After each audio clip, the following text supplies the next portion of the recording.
सरस्वती ज्ञान कोश में आप सबका हार्दिक स्वागत है। बच्चों, आज हम प्रत्यय पढ़ेंगे। प्रत्यय क्या होते हैं थोड़ा सा मैं अपने शब्दों में आपको बता देती हूँ। प्रत्यय जो शब्द के या किसी धातु के बाद में लगते हैं उन्हें हम प्रत्यय कहते हैं। उपसर्ग पहले लगते हैं और प्रत्यय बाद में लगते हैं। तो पहले एक बार प्रत्यय की परिभाषा और प्रत्यय के विषय में मैंने बोर्ड पर लिखा है, तो इसको पढ़ करके हम समझ लेते हैं अच्छे से। चलिए देखते हैं।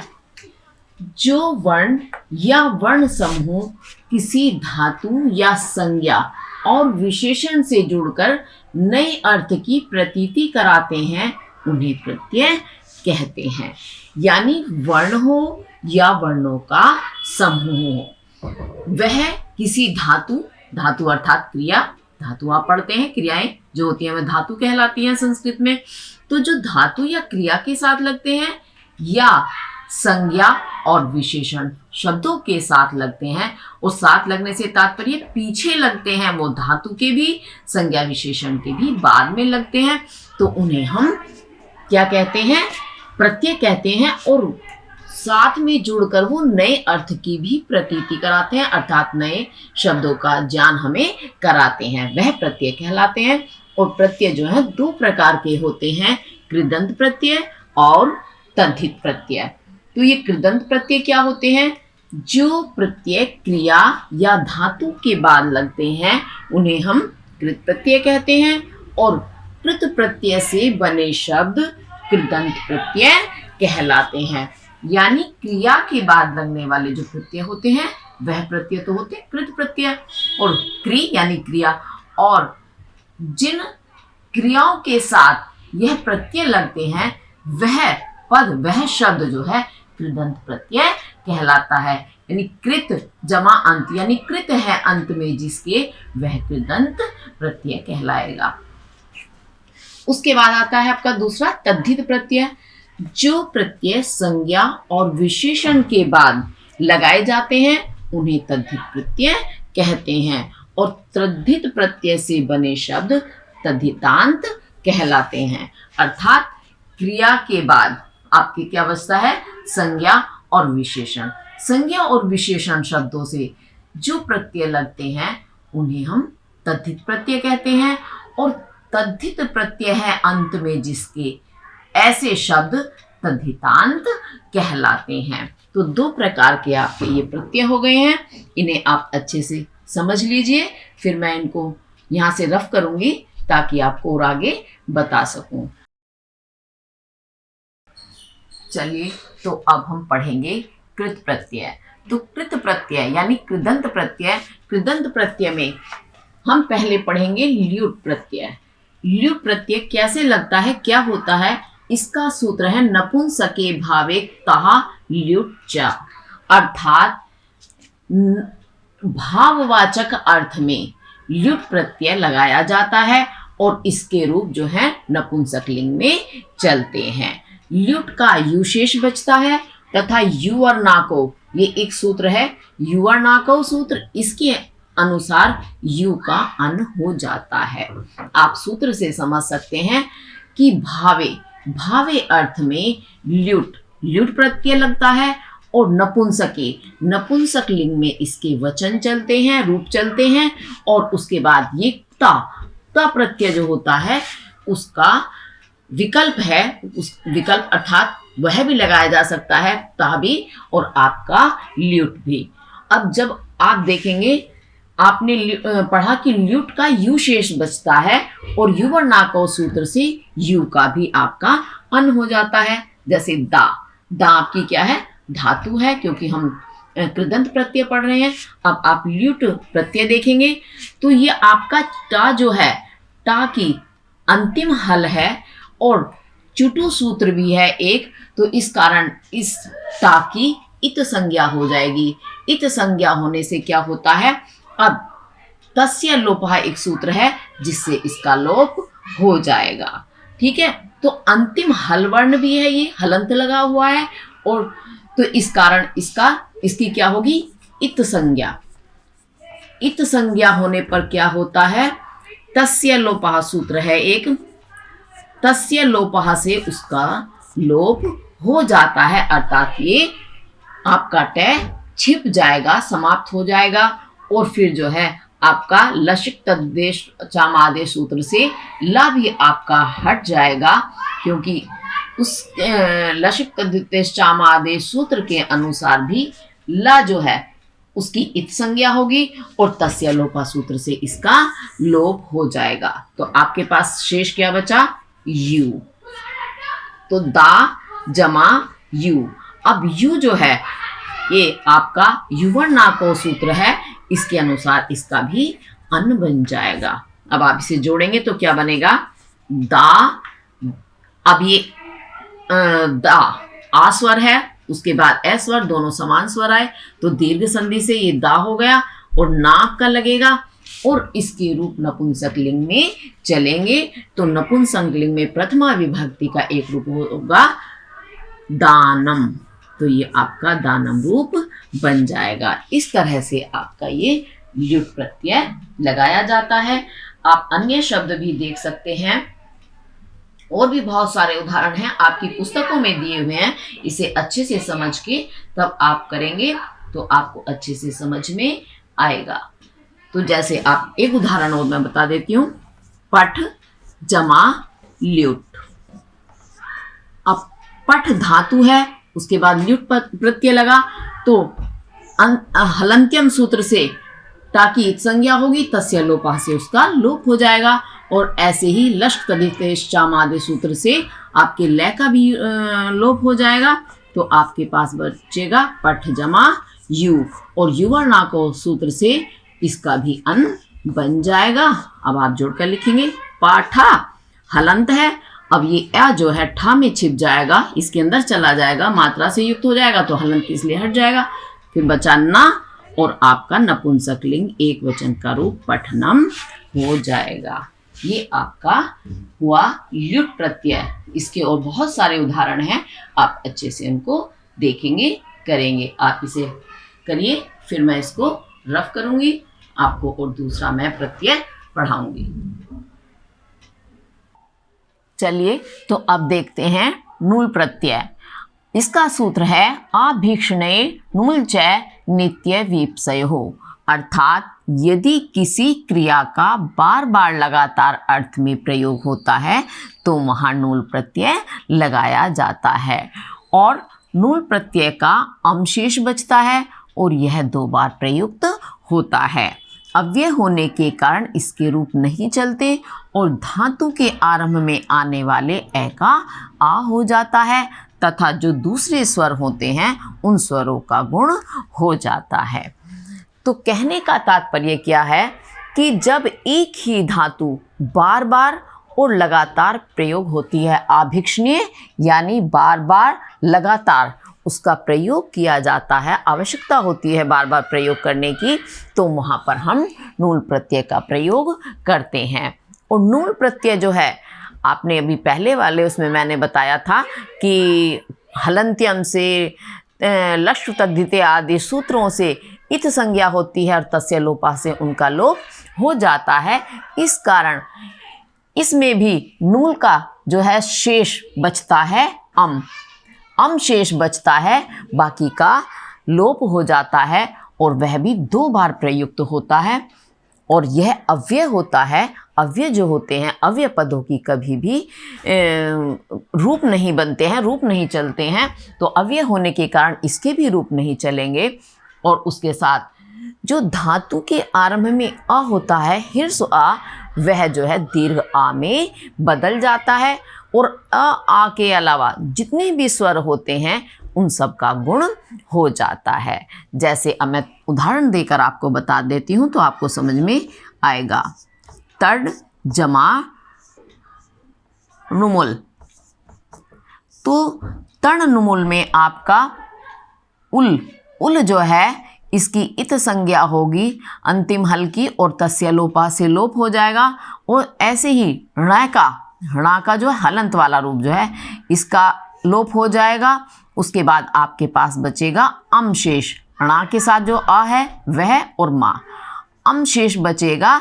और अब आप देखेंगे क्या पढ़ा हमने, ता उसके बाद डा है, डा हलंत है, लेकिन ता के साथ जो आ लगा हुआ है वह क्या हो जाएगा, दीर्घ हो जाएगा, यानी आ की मात्रा हो जाएगी।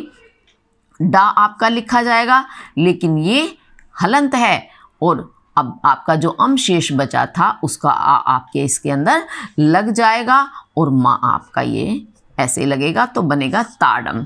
उसके साथ ये भी बताया गया था कि 2 बार प्रयुक्त होता है, तो आपका ये ताड़म ताड़म 2 बार होगा। जब 2 बार लिखेंगे तो ये आपका माँ कैसा है, अनुनासिक वर्ण है, यह अनुनासिक इसका लग जाएगा, ये आपका अनुस्वार हो जाएगा, तो ये ताड़म ताड़म रूप बनेगा। तो ये आपका ए आ का उदाहरण हुआ। ऐसे ही अब दूसरा उदाहरण है भिद जमा नुमुल। अब आप देखेंगे भिद और नुमुल, नुमुल के उल की क्या होगी, इत संज्ञा होगी, और तस्य लोपा से सूत्र हो जाए, इसका लोप हो जाएगा, और ना का जो आ है वो अलग आ जाएगा, और मा शेष बचेगा हलंत वाला, तो ना की भी इत संज्ञा होकर के तस्य लोपा से उसका लोप हो जाएगा। उसके बाद क्या रूप बनेगा, शेष बचेगा भिद जमा अम, यही रूप है ना।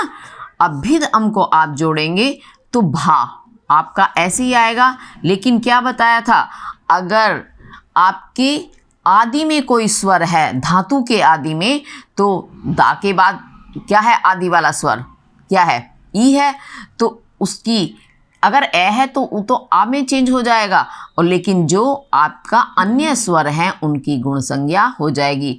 तो जब ई और आ दोनों मिलेंगे तो इनका गुण होकर के क्या बनेगा, ए, तो बनेगा भा के बाद आ, ई और आ का बन गया ए, और दा आपका लिखा जाएगा, हलंत है, लेकिन अम का माँ आ इसमें लगेगा और माँ शेष बचेगा, तो बनेगा आपका भेदम। अब ये 2 बार प्रयुक्त होगा तो ये भी भेदम भेदम बन जाएगा। और जब आप एक साथ लिखेंगे तो आपका जो ये हलंत माँ है यह क्या हो जाएगा, इसका अनुस्वार बन जाएगा, भेदम भेदम आप इस प्रकार से लिखेंगे। ये आपका नूल का उदाहरण हुए, दोनों प्रकार के हो गए हैं, इन्हें अच्छे से आप लिखिए, समझिए, फिर हम और आगे पढ़ेंगे। चलिए अब आगे देखते हैं तव्यत और अनियर प्रत्यय। तो तव्यत और अनियर में क्या होता है, इन प्रत्ययों का प्रयोग विधिलिंग लकार अर्थात चाहिए के अर्थ में होता है। विधिलिंग चाहिए के अर्थ में प्रयोग किया जाता है, तो चाहिए के अर्थ में तव्यत और अनियर का प्रयोग होता है, और तव्यत का तो तव्य शेष बचता है और अनियर का अनीय शेष बचता है, बाकी और सबका लोप हो जाता है आगे पीछे वर्णों का। तो तव्यत का तो ता हलंत्यम से इसकी इत संज्ञा होगी और तस्य लोपा से उसका लोप हो जाएगा। अब उसके बाद उदाहरण देखते हैं। उदाहरण में जैसे पच जमा तव्यत, तो तव्यत का तो ये हलंत्यम से ता की इत संज्ञा होगी, तस्य लोपा से उसका लोप हो जाएगा। अब आपके पास बचता है पच जमा तव्य। तो तव्य अब आप देखेंगे कुछ नियम जो है अलग से लगाए जाते हैं, जैसे पच जो है उसका का बन जाएगा वो हलंत वाला, तो आपका रूप बनेगा पक जमा तव्य। अब आप इसको जब एक साथ जोड़ेंगे तो बन जाएगा पा आधा कैसे लिखेंगे, तव्य, पक्तव्य। ये आपका तव्यत का रूप है। अब अनियर का देखेंगे। अनियर में देखेंगे पठ आपकी धातु है और उसमें आप लगाएंगे अनियर प्रत्यय। साथ साथ लिखते रहें और समझते रहें ताकि समझने में दिक्कत ना आए।